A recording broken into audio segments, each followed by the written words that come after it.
Est-ce que tu pourrais sortir avec un mec qui n'a pas de situation?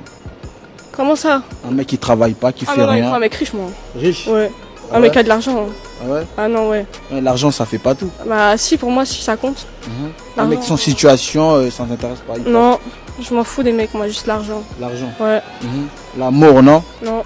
Est-ce que tu... trop les hommes riches, à un moment on va arrêter de se mentir, c'est juste une réalité. Et d'ailleurs à titre très personnel, je veux me marier avec un homme riche. Mais pourquoi? C'est le truc que les hommes sortent comme une insulte, genre ah bon tu veux un mec riche? Bah vas-y, de toute façon t'es qu'une michto. Mais par contre quand un homme dit qu'il veut une femme sexy, qui cuisine, qui dit jamais que l'argent c'est important, là c'est cutie. Là on dit que c'est traditionnel. Pourquoi? Parce que dans ce système, il est normal que l'homme prenne. Par contre c'est suspect que la femme demande. Et traiter une femme de michto, ça sert juste à nous remettre à notre place dans ce monde patriarcal. Mais le vrai sujet il est là. Le problème c'est pas que les femmes aiment les hommes riches. Le problème, c'est que beaucoup d'hommes ne supportent pas que leur meuf réussisse. La vérité, c'est que le problème, c'est l'ego des hommes. Quand une femme gagne plus que son partenaire, il se sent moins heureux, moins satisfait, moins viril, moins tout, quoi. Donc non seulement tu bosses plus, tu gagnes plus, mais en plus tu dois gérer sa crise existentielle. Mais attends, c'est pas tout. Même quand une femme gagne plus, elle fait plus de tâches ménagères pour compenser. Genre, pardon de gagner plus que toi, je vais aller repasser tes chemises pour me faire pardonner. Et dans tout ça, les hommes, est-ce que tu sais ce qu'ils font? Eh ben, ils font moins. Mais pas parce qu'ils sont fainéants ou qu'ils savent pas faire. Non, non, pour prouver leur virilité. Donc résumons, je suis une femme donc je dois plus travailler parce que je dois prouver ma valeur aux yeux de cette société juste parce que je suis une femme. Je réussis à gagner plus en dépit de toutes les inégalités salariales. Et du coup je fais plus à la maison pour ne pas froisser la virilité de monsieur. Et là tu comprends pourquoi les femmes qui sont éduquées, qui sont ambitieuses se marient moins. C'est pas parce qu'elles sont trop exigeantes ou trop dures à aimer, hein. C'est parce que l'entièreté de l'écosystème masculin panique quand il croise une femme qui sait où elle va. On en est à un point où les femmes doivent diminuer leur potentiel pour que monsieur puisse se sentir briller. En gros d'ailleurs ça a été prouvé par plein d'études, les hommes aiment les femmes ambitieuses mais seulement quand elles gagnent moins qu'eux. Alors ouais, je l'avoue, je l'assume, je veux un homme riche. Mais pas pour m'acheter des sacs Chanel, pas pour m'asseoir sur un yacht ou parce que je suis une michto. Je veux un homme riche parce que je veux pouvoir avoir la liberté de m'élever sans que mon homme se sente diminué. En fait, je veux juste pouvoir briller sans qu'on me demande constamment de devoir m'excuser d'exister. Les femmes aiment. Les filles, trouvez un homme riche. Non, vraiment. Ne vous mettez pas en couple avec des gens qui sont pauvres, quoi. C'est exactement en fait ce qu'on entend depuis pas mal de temps. On lui dit que en fait il faut être avec un mec riche. J'ai même vu des trucs, j'espère vraiment que c'est des blagues, mais des micro-trottoirs où les filles elles disent non mais moi si mon mec il a pas un salaire à 100K c'est pas la peine. En fait, vous vivez dans le cas du monde. Déjà les riches vous allez les trouver où? Moi je veux bien hein, si vous savez où on trouve les riches, dites-moi en fait.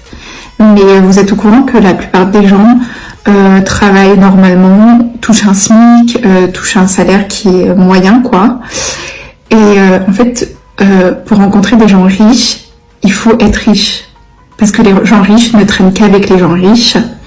Et pour rencontrer des gens riches, il faut fréquenter les mêmes cercles, les mêmes milieux. Donc en fait, il faut être vous-même riche. Et en fait, ça me saoule un peu parce que c'est un peu le truc qu'on répète depuis des mois et en fait il y a des jeunes filles qui nous regardent et qui vont se dire, qui vont grandir et qui vont se dire ah ouais moi aussi il faut que je trouve un mec riche alors que c'est pas du tout la réalité en fait. C'est pas du tout la réalité. En fait ce qu'on devrait apprendre aux filles c'est à être indépendante, à travailler, comme ça au moins vous allez pas vous faire avoir par des vieux mecs. Le but c'est d'avoir un mec bien, un mec avec des bonnes valeurs, qui est bienveillant, qui est loyal. C'est pas d'avoir un mec qui est millionnaire. Et puis honnêtement, en grandissant, vous allez voir que l'argent ne fait pas tout. Et en plus, on a vu avec The Wizard Liz, la pauvre, qui s'est fait avoir par son mec. Et en fait, elle a dit, moi, ce qui m'a fait tomber amoureuse, c'est parce que, enfin, tomber amoureuse. Ce qui m'a direct intéressée, c'est que il m'a fait un virement de 10 000 euros ou 10 000 dollars. Bah, en fait, ça montre clairement que l'argent, ça fait pas tout dans une relation. Ce qu'on veut, c'est un mec loyal, il a fini par la tromper. Donc en fait, ça servait à rien. Et vous savez, quand vous êtes avec quelqu'un qui est millionnaire, qui est multimillionnaire, c'est facile de faire un virement à 10 000 euros. Mais s'il vous respecte pas, s'il vous humilie, en fait, c'est quoi le but? Donc vraiment, genre, moi j'aimerais bien que ce genre de discours, ça cesse. Et qu'en fait, on encourage les filles à travailler, à être indépendantes, à être intelligentes, à ne pas se laisser manipuler facilement, à ne pas se contenter du minimum. Mais ne pas se contenter du minimum, ça veut pas dire vouloir un mec qui est multimillionnaire, quoi. Moi, je veux un mec riche, musclé, grand partout, qui m'offre des cadeaux tout le temps et qui sait que je suis une queen, quoi. Bref, attends, je suis une story. Je voudrais un homme grand, riche et fidèle. Je veux juste un gars avec un travail et une voiture. C'est trop demandé. un homme vivant, ça me suffit. Bon, tous les hommes sont misogynes et racistes, on n'a pas besoin de vivre la misandrie. Ah, j'ai enfin trouvé un homme qui m'aime, j'ai pas besoin de vous. Et de toute façon, les gosses, qui aiment ça? Vous préférez avoir un mec qui est pauvre, genre qui gagne entre 2000 et 2800 euros le mois. 2800 c'est pauvre. Voilà, les réseaux vont bousiller la nouvelle génération. 2008, on est pauvre. Donc là, ça veut dire, demain, moi, je vais à l'école, je fais mes études, je sors d'un master, je suis diplômé, ma famille est fière de moi. Je vais voir une raclée, je lui dis, t'as vu, moi, je suis dans master et tout, maintenant, j'ai trouvé un travail. Déjà, tu touches combien par mois? Ouais, ça va, pour l'instant, je commence à 2008. Ah, mais en fait, t'es pauvre. J'en rigole, mais putain, les gars, la nouvelle génération, là, ils vont recevoir ce genre de réponse. Toi, t'es pauvre, frère, tu touches 2008, t'es sérieux, là? La grande majorité en France sont pauvres, en gros, là. Ils vont te dire, mais oui, 2008, c'est dur de gérer un foyer. C'est de Macron, c'est déjà si tu laisses ton gars tout payer de A à Z, restaurant, tout ça, loyer, blablabla, et toi, tu fais rien du tout. Déjà, c'est toi le problème. Vous voulez aller en vacances, aller au restaurant, payer ci, payer ça, payer ça, payer ci, payer ça. Oui, mais encore là, c'est dur. Oui, c'est dur. Tu peux pas avoir un train de vie de fouteux avec 2008, je suis d'accord avec vous. Si tu ne sais pas gérer ton argent, c'est ton souci. Mais avec 2008, tu peux très bien t'en sortir. Tu te rapproches des 3 cas, on dit que t'es pauvre. Mais c'est une folie. Prendre un homme qui a l'argent, prendre un homme qui a déjà l'argent, je peux l'entendre, je peux le comprendre. Mais, sachez les filles, que parfois, vous laissez passer des petites pépites. Je m'exprime, je m'explique. Les petites pépites, pour beaucoup, ce que vous oubliez, c'est que l'homme qui a l'argent actuellement, là, c'était une petite pépite. C'était un bosseur, c'est pas tombé du ciel, sauf si c'est un fils à papa. C'était un bosseur.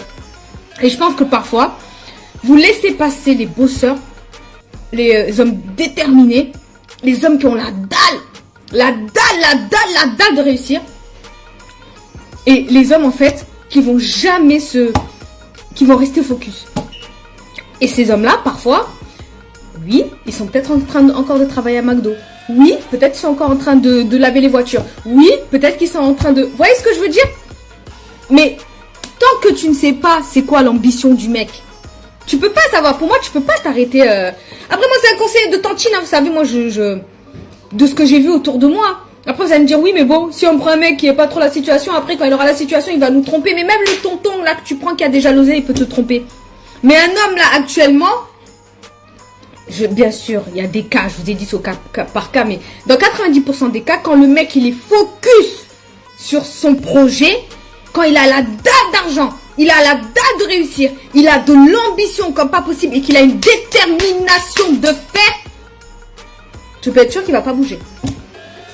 Parce que même toi là, même toi, le fait de t'avoir fait rentrer dans sa vie, ça le fatigue. Parce que il voulait rester focus sur ses projets. Donc, en fait, il n'y a pas de recette miracle. Ce que je veux vous dire par là, c'est que si tu as envie d'un homme, entre guillemets, qui est déjà placé, qui a de l'argent, qui est aimé, n'oublie pas que parfois les petites pépites,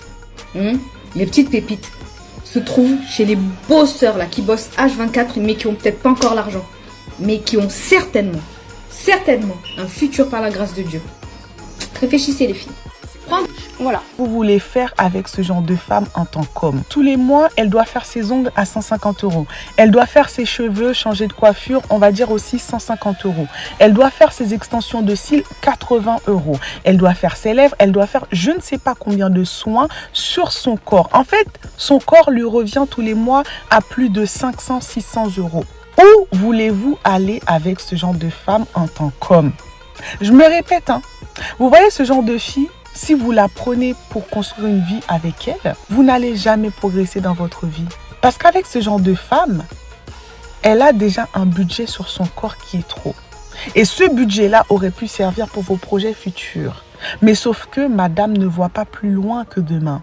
Madame ne voit que sur l'apparence. Madame ne voit que qu'est-ce qu'elle peut investir sur son corps. Elle ne voit pas qu'est-ce qu'elle peut investir en fait financièrement pour demain, pour plus tard. Non, elle voit la consommation immédiate. Qu'est-ce que vous voulez faire avec ce genre de femme?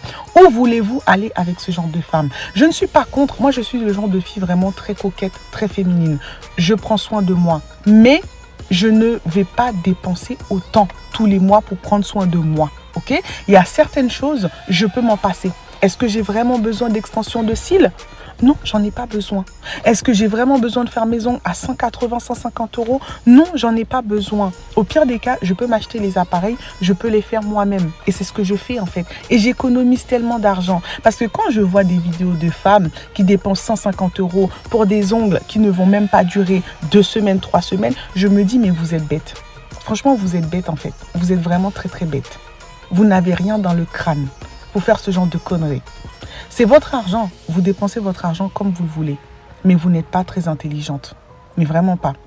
Et quand tu prends ce genre de femme, tu veux construire un foyer avec elle, est-ce que tu penses que tu vas pouvoir mettre en place des projets? Est-ce que tu penses que vous allez pouvoir économiser? Non, pas du tout. Parce que tout votre argent va passer dans son apparence. Ah oui, tout votre argent va passer dans son apparence. Vous voulez aller où avec ce genre de femme? En fait, non. Et c'est pour ça que la plupart d'entre elles, tu vas voir que les hommes ne les approchent pas. Parce que dès que ces hommes-là voient ce genre de femme, ils voient juste un budget en fait. Ils se disent, ouf, elle a un budget, elle a un sacré budget tous les mois pour son physique, oui. Elle a un sacré budget. C'est le genre de femme en fait qui investit tout dans son physique. Elle n'investit pas ailleurs, elle investit tout dans son physique. Ok? Vous, en tant qu'homme, vous ne pouvez pas vous permettre de prendre ce genre de femme. Moi, je suis pour féminité à fond, sexy, coquette, tout ce que vous voulez. Mais j'ai un maximum, j'ai un budget, j'ai une limite. Je ne dépasse pas cette limite. Les femmes qui veulent un homme riche là, moi, tant qu'il est pas riche, je veux rien savoir de lui. Et toi, qu'est-ce que tu fous de tes journées? T'as même pas encore remboursé des cartes de crédit, t'as probablement pas le permis, mais toi tu veux l'homme riche, ok? Toi tu penses qu'il te voudra lui? Est-ce que tu peux sortir avec un footballeur? Un footballeur, non. Pourquoi? Parce que c'est des trompeurs. Je fais pas dans les trompeurs, moi. Ah bon? Ouais, non. Tu n'es pas dans la tromperie, toi? Non, je suis pas dans la tromperie. Ok. Moi, je veux un mec riche et loyal. Un mec riche et loyal. Et beau. Et beau. Ouais, et grand. Ok. Est-ce que tu peux te mettre en couple avec Lamine Yamal? Non. Il a 17 ans, 18 ans. Ok. J'en ai 24. Ok. Non. Non. Ok. Et Mbappé? Ah, Mbappé, il a quel âge là? 23, je crois. Ouais. En vrai, ouais, Mbappé, ouais. Et en plus, il a l'air d'être assez sérieux. Ok. Je l'ai rencontré une fois au Maroc et il avait l'air d'être un mec super respectueux. Donc, Mbappé, ouais. Est-ce que tu peux lui laisser un message? Oui, Mbappé, si tu veux te marier, call me. Voilà. On pourrait faire de très beaux enfants ensemble. Être avec toi, ton gars, il doit gagner combien par mois? Au moins 10K minimum. Au moins 10K minimum? Ouais. Et toi, tu fais quoi? Tu gagnes combien? Moi, je gagne 5K au mois. Toi, tu gagnes combien? 5K. 5K. Et tu fais quoi comme travail? Je suis prothésiste ongulaire et prothésiste ciliaire. Donc, les gars de Nice, venez chez moi, ice latte. Quelle disgrâce. Cette humaine ne dégage aucune once d'intelligence ou de grandeur. C'est à n'y rien comprendre. Si tu cherches une valeur financière, là c'est autre chose bien évidemment qu'il va falloir aller dans des endroits et c'est un certain type de gars que tu cherches et ce type de gars là que tu cherches, bah forcément il va falloir fermer les yeux sur certaines choses telles que la fidélité, telles que les attentions lorsque tu es marié et compagnie. Et toi t'es pas prête à accepter, toi tu veux un gars qui pèse, tu veux un gars beau gosse, tu veux un gars gentil, tu veux un gars fidèle, tu veux un gars qui t'aime, tu veux un gars qui voit personne, tu veux un gars ceci, tu veux un gars cela. Il y en a pas beaucoup des gars comme ça ma chérie, c'est dans les films. Aujourd'hui qu'est-ce que toi t'as à poser sur la table? Qu'est-ce que t'as à proposer à ce mec là, surtout à Dubaï? À Dubaï, comme ça, elles sont toutes comme ça. Elles sont toutes ça, en comme fait, ça. j'en ai même perdu Elle parle 20 langues. Elle est là, elle est au sport, ruina, tatin, playa pataya. Qu'est-ce que tu proposes? Parce qu'on vient, on exige tout ça d'un homme. Mais vous, qu'est-ce que vous mettez sur la table? Bah, comme tu as dit, d'ailleurs j'en ai même perdu confiance en moi parce que chaque coin de rue, tu vas trouver une russe, une latina, une machin en sport, machin en les squats, tu m'as compris. Et du coup, c'est très très compliqué de trouver un homme qui va vraiment s'intéresser à ton cœur, à ta personne, tu vois. Si tu cherches. Je veux dire un truc, des mecs, il y en a tellement sur Terre. Mais alors, tellement sur Terre. Et je vais encore plus loin en disant que si là, il y a un mec qui vous fait souffrir, vous êtes jeune, vous avez le temps, vous allez rencontrer mais tellement de mecs dans votre vie, vous n'en aurez jamais vu, et des mecs de toutes les couleurs, de toutes les tailles, et je parle des deux tailles auxquelles on peut penser, voilà. Mais dites-vous que vous allez en rencontrer tellement, une abondance, une infinité, donc évitez de vous faire souffrir pour un homme, quoi. Évitez, il y en a trop, en abondance. Elle a quitté son mec pauvre pour épouser un homme riche. 5 ans plus tard, l'homme qu'elle a quitté est toujours pauvre et son mari est encore plus riche. Arrêtez de croire que la vie c'est Nollywood. Aïe aïe aïe aïe aïe aïe aïe aïe aïe aïe aïe les gars. Ouais. Technique. On vous a dit, les gars, concentrez-vous sur vous. Ah là là là, elle a fait un choix stratégique. À un moment donné, elle s'est posé les bonnes questions. Elle a dit, est-ce que c'est rentable de rester avec ce mec-là? On dit pas de faire ça dans toutes les situations. Attendez. Attendez et attention. Parce que en fait, le truc, c'est que si ton homme pauvre entreprend, essaye de s'en sortir, il crée des choses. Il met en place des systèmes qui vont lui permettre que la finalité soit beaucoup mieux. Ok. Mais un homme qui ne fait rien, qui n'entreprend rien, qui est là à terre, à un moment donné, je suis désolé. Il va choisir la tangente. Et le truc, c'est que, au final, 5 ans après, on aurait pu se dire, wow, elle a fait le mauvais choix. Pas le mauvais choix, mais elle n'a pas gardé le bon cheval, le cheval prometteur à la base, parce qu'il est devenu quelqu'un. Il s'est embelli, il s'est enrichi, et il a une situation beaucoup plus stable. Et non, 5 ans plus tard, il est toujours broke. Et son mec est encore plus riche. Parce que vous savez, l'argent appelle l'argent. Et les riches deviennent toujours plus riches. C'est comme ça dans la vie. Concentrez-vous sur vous. Et vous voyez que la finalité, ça viendra tranquillement. Si votre situation est correcte, vous allez à la tirer ce que vous méritez. C'est comme ça dans la vie. Donc, travaillez sur vous, physiquement, culturellement, financièrement. Et ensuite, tout ce que vous voulez va en découler. C'est tranquille.